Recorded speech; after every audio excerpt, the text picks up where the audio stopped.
Hi, I'm Chris Bentley. I'm one of the owners of the Bentley Reserve here. And I'm Amber Marie Bentley, also one of the owners of the Bentley Reserve here. And we are hosting a collaborative event today in our conferencing center. The conference center is all green, and we do a lot of business alliances with also sustainable green other businesses here in San Francisco. We LEED certified the building, which took about 3 years, and we requested and in fact made all of the tenants LEED certified themselves. And one tenant in particular sought us out because we are LEED certified. They said they wanted a LEED certified building to move into, and because of that they decided to move into our building, and they received LEED certification of Platinum, which was fantastic and great press for the building.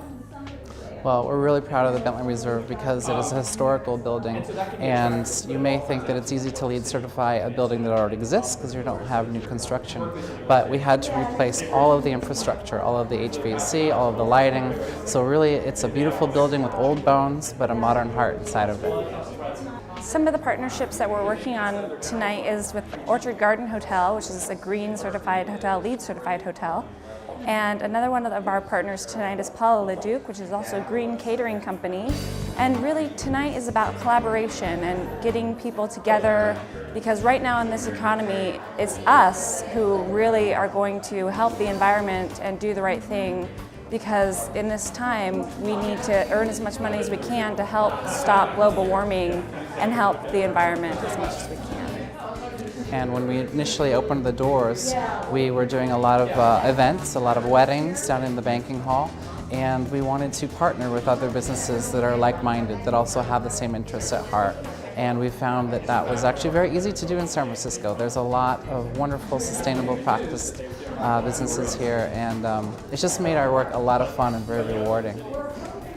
As well as Global Green is definitely one of our favorite charities, and it's a fabulous event because it lets the public know that you can be green and chic, and that's why I love it, because it brings fashion into the green world, which hasn't been done before really. Who also we're partnering with tonight, EcoFabulous, and Zem Joaquin, which is her baby, but you really have to narrow the focus, and I think we've done a good job of doing that and really supporting those businesses or those organizations that really speak to our heart.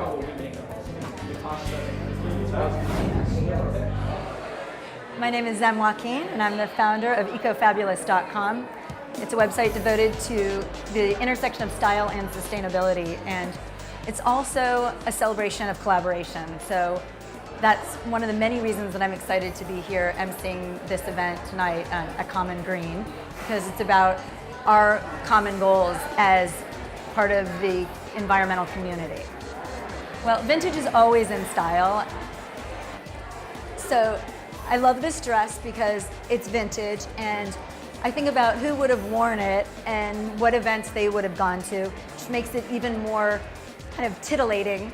And I love it today. It's modern, it's fresh, but it's still got a throwback with the whole Mad Men thing going on. And I really love celebrating environmental style, which used to be an oxymoron. I was born on a commune and saw lots of fashion violations. So I'm excited about today's movement and the incredible designers like Casey Larkin and Linda Loudermilk and Loom State. There are just so many examples of great design and fashion. First of all, big thanks to the Bentleys for having us, for Zem for being such a leader in this space, and for Deirdre and her team for putting this together.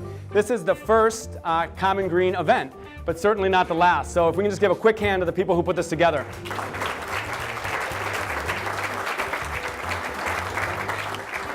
So I think it's a pretty amazing place we find ourselves in at this point, and I think if you would have asked any of us 5 years ago, would we be on the verge of a federal or national cap and trade system for the US? Would we actually have the range of clean tech companies in the United States and in the Bay Area that we have today? 5 years ago, we would have said, probably not. Recall those dark days. This was the era when Hummers received about 4 times of the subsidy or incentive as hybrids did for consumer purchases.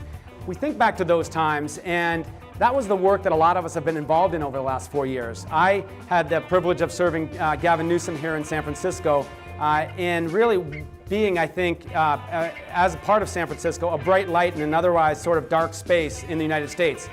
Cities comprise about 2 to 3% of the Earth's surface or less, and consume about 75% of its energy, create about 75% of its waste, and then in the context of climate change, actually generate about 75 to 80% of the greenhouse gas emissions in the world. So if we're talking about solutions, international solutions, and finding ways to actually protect the climate in a lasting way, cities are a key part of the equation.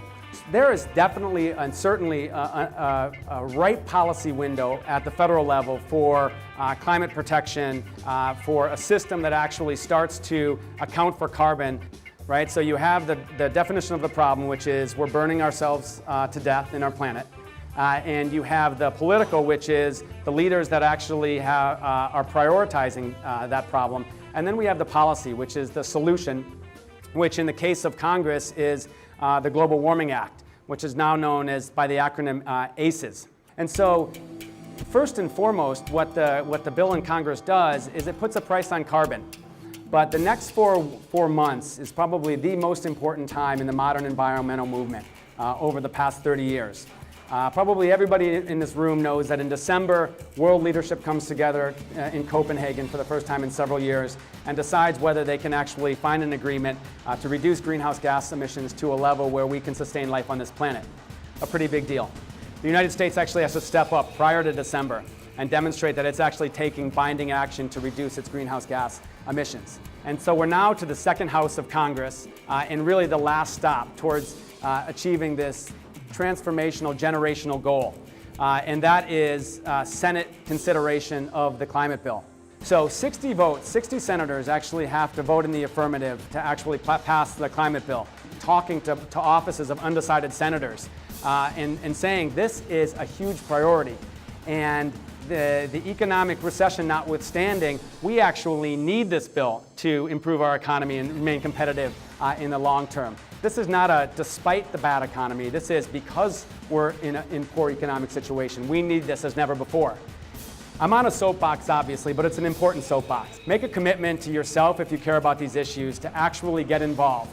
It could be as minimal as actually responding to that email solicitation to blast email senators, but actually hopefully it's a lot more. Hearing from businesses that will prosper and will create jobs as a result of this bill will be absolutely critical. So hopefully that wasn't too painful. You've gotten halfway through your drink, you're ready for another, and you'll have an opportunity to get to know each other tonight. But again, if we can, before we break up and socialize, let's give one more round of applause to the organizers of tonight.